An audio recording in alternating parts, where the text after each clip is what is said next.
Right now, your LinkedIn profile is either pulling people towards you or it's repelling even the ones that you want to attract because it's not doing its job. I know exactly how it feels because for years, I didn't even dare to show up on LinkedIn. I didn't even have a profile picture when I quit my corporate job. And at the same time, I knew that I really needed to step up the game. I needed to update my LinkedIn profile, but didn't even have a clue where to start. So if that's you, if you feel that your LinkedIn profile needs a revamp, and I can almost promise you that it does, then make sure you check out this video because I'm going to walk you through step by step from the top, from the banner, down to the recommendations, throughout it all, what you need to think about when you update it. So let's go. So this is my profile, how it looks like right now, this moment that I'm looking at it. But I can promise you, if you're watching this video, let's say 2 weeks from the moment that I created it, my banner will have changed because your banner is the ultimate thing that people see when they land on your profile.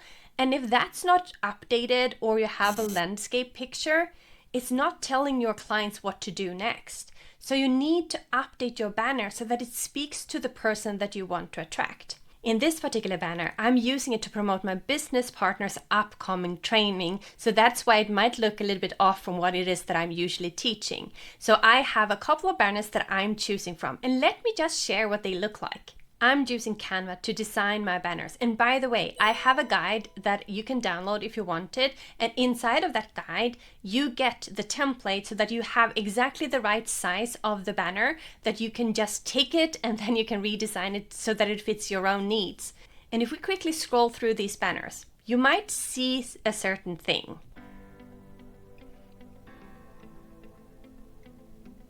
Exactly.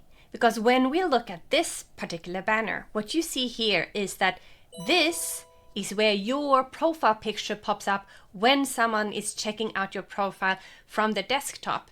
Here, that's when someone checks out your LinkedIn profile from the mobile phone. And 80% of everyone who is on LinkedIn is actually using it from their mobile phones. So when you design your banners, you have to make sure that you don't have any text behind your profile picture because otherwise people will just not understand it. So you saw that all the text, all the images I had on my banners is actually rather on the right-hand side. It needs to be your banner. It can't be someone else's banner. So it needs to tell the story about who you are, who it is that you're serving, what it is that you're helping them with, short and concise. And if you're promoting something, make sure you have that on your banner. It can be a freebie, it can be a masterclass, whatever it is that you're promoting, maybe to book a call with you. Have that on your banner. If you're using the banners that I have as a template, you don't even need to think about the size of it. You just grab my template and then you create your own banner. I also have a couple of other people's banners in there so that you get a little bit more of examples, not just my banners, but you see how other people are using them too. As you can see here, I have the option, since I have the premium account, to create a slideshow. I know that some people are using the slideshows, where it's a little bit like a carousel in the banner. I don't like having them, but if you have a premium account and you want to have that slide deck, go ahead, use it, right? But I think it rather confuses people, but of course it makes them stay longer on your profile. So from that perspective, it could be a good thing. So to summarize it for your banner, keep it clear, keep it clean. Don't make people that they have to guess what it actually is that you're doing. If we then move into your profile picture, here I'd like you to use a profile picture that's from front, that shows you in a well-lit format. It could be somewhere from up here and upwards. So don't stand too far away because people really want to see you. In my older profile picture, I used to have a pink background, and that was a strategic choice because every time I made a comment on someone else's post, my profile picture stood out.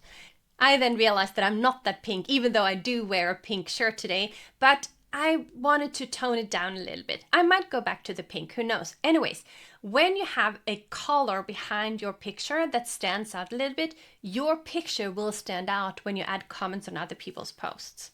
So choosing your profile picture is also a strategic choice. And you don't need to overthink this. You can have your spouse take a picture of you, or for many years, I actually had a selfie. Just put up your phone, make sure that your face is well lit, or it can be in front of a window, for example, and then take that profile picture. I would stay away from using AI generated pictures because you want people to connect with you. You want people to know who you are and what it is that you look like. Not that you jump on a Zoom call and then you look completely different compared to the person that you have a profile picture of. I personally would stay away from using the frame open to work, even if you're looking for a new position. Actually, one of my clients, I told her to skip the open to work frame because she's now have her business and she's looking for a part-time job at the same time. You know what happened? She got 2 job opportunities at the minute that she actually dropped the open to work. And I heard a recruiter say once, it shouldn't be, but it's still a stigma to be unemployed. So skip the open to work and make sure that you update your profile following my instructions instead. So independently, if you're looking for a part-time job or to help to build out your side business, or you're going all in on your business, what I'm sharing with you here today works for your LinkedIn profile. Then we're moving into your headline, or like I like to call it, your one-line moneymaker.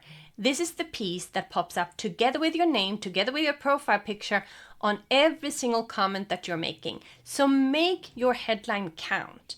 The first 6 to 7 words are the most important ones, and I'm going to show you exactly why that is. As you can see here, I commented on this post, and you see that the first, 9 words are actually visible to everyone. So I share about that LinkedIn isn't their problem, their strategy is. And you can also see that I help female coaches and service providers. I have experimented a little bit with my one-line moneymaker, with my headline, and you need to do it too. But I want you to think in terms of very high level. You can think in terms of who do you help? What do you help them with? How is your solution different to many others? And I also like to exclude without their pain points or without some of the fears that they're having. So my audience, for example, absolutely do not want to send any cold pitches or cold DMs. And that's not what I'm teaching either. So that's something that you could think about to add without, and then you add their pain point. And also think in terms of what is the result? What is the transformation that they get once they have worked with you? So use that as a little bit like frame when you're creating your headline. We're moving down to your about section. And the about section is quite interesting. It is about you, but at the same time, it needs to be for the person that you want to connect with, the person that you want to attract. And as you can see here, the first 3 to 4 rows are the most important rows. These need to be attention grabbing. Don't use this space to say, hello, welcome to my LinkedIn profile, or something else. Even though only 4% actually click see more, and I think the reason for that is because usually they are very, very boring. But you want the people who do click more to know exactly what it is that they should do and what next steps that they should take. As you can see, my about section is pretty long, and you don't need to have it that long, but there are some outlines that I want you to think about when you're doing your about section, and they are the following. Start with what they are struggling with. Make them feel seen. Like, what is a day in their life? How do they feel when they wake up in the morning, when they maybe open up the laptop for the first time? Grab that feeling. Or let's say you're working with parents. How does a parent feel like? What is it that they are struggling with? Depending on who your ideal client is and the person that you want to attract, make them feel seen. Make them feel as, holy cow, you are in my head. Then you move in to share about who you are, very briefly. It's not going to share a novel here. Just quickly who you are, why do you do what you do, and why are you so passionate about it? The next thing is to show how can they trust you?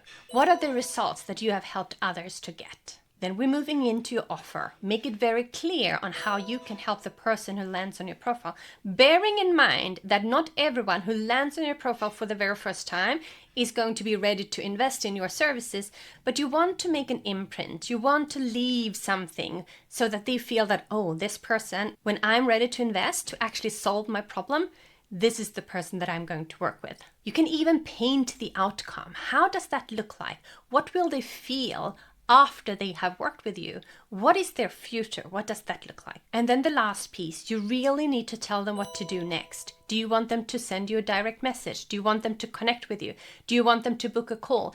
Remembering that in your About section, at the moment, when I'm recording this at least, you cannot add any hyperlinks in your About section, but I see people using that anyways because we know how to copy paste, right? So if someone wants to book a call with you, they can copy paste that URL if you add the complete URL in your About section. Your About section is not about impressing someone. It's actually about making them want to connect with you, to tie that connection with you and be curious about you, who it is that you are.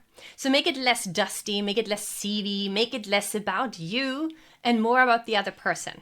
At the same time, it should be personal. It should be about you. So the next thing you have on your LinkedIn profile is your services. And depending on whether you have a paid, a premium version or a free account, the service section looks a little bit different. So I have the paid premium version. That's why I can have a fancy picture here. Some people add more pictures and they're pulling everyone into the same offer.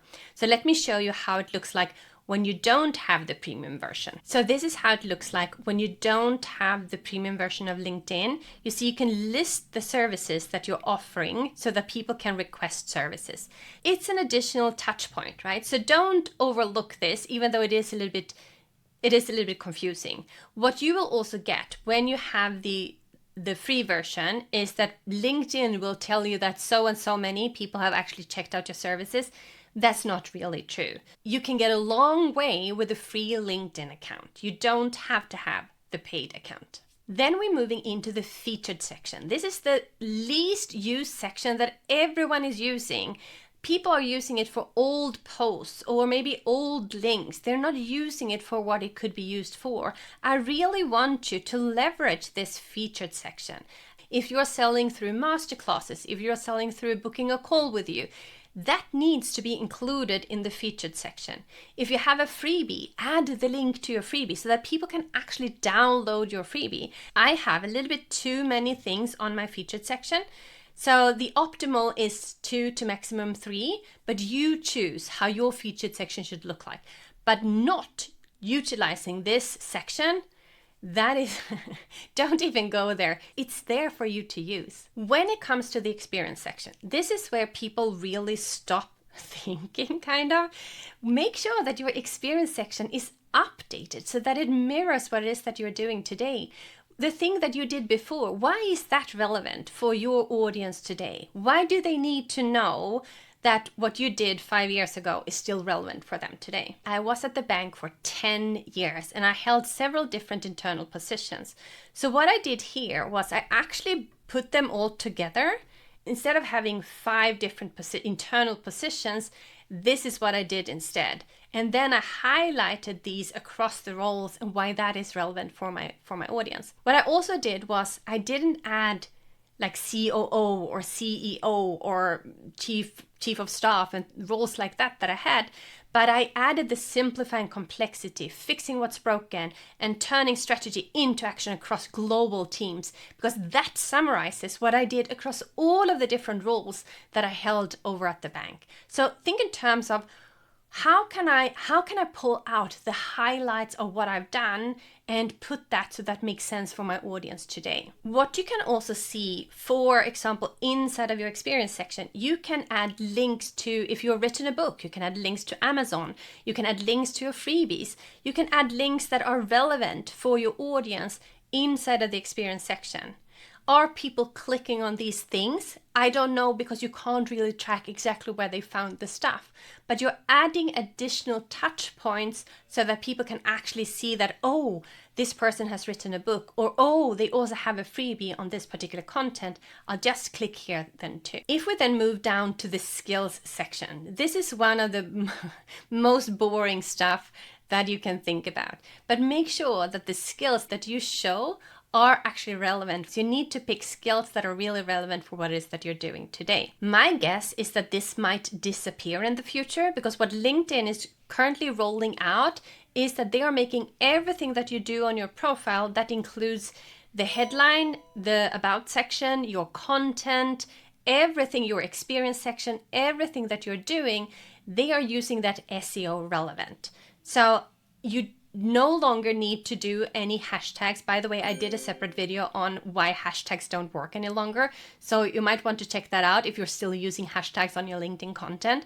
But I think that the skills might actually die out. It's currently there. And while it's there, take a few minutes to check it out. Is this still relevant for me and my audience? And then we come down to the recommendations. And this is a little bit a piece that I really wanted to think about, because if you say that I'm a specialist, I've been a specialist in this area for 7 years, but your last recommendation was maybe from 2000 or something like that, then this is something that you would want to look into. If you haven't worked with any clients yet to solve these particular problems, then ask your former colleagues if they could write a recommendation for you, because it's more about who you are as a person, even though, of course, results are super important. So I sometimes ask my clients, and I admit I don't ask as many as I should. Before I ask them to write a recommendation, I ask them though. I say, hey, Manuel, would you be willing to write a recommendation for me, for example?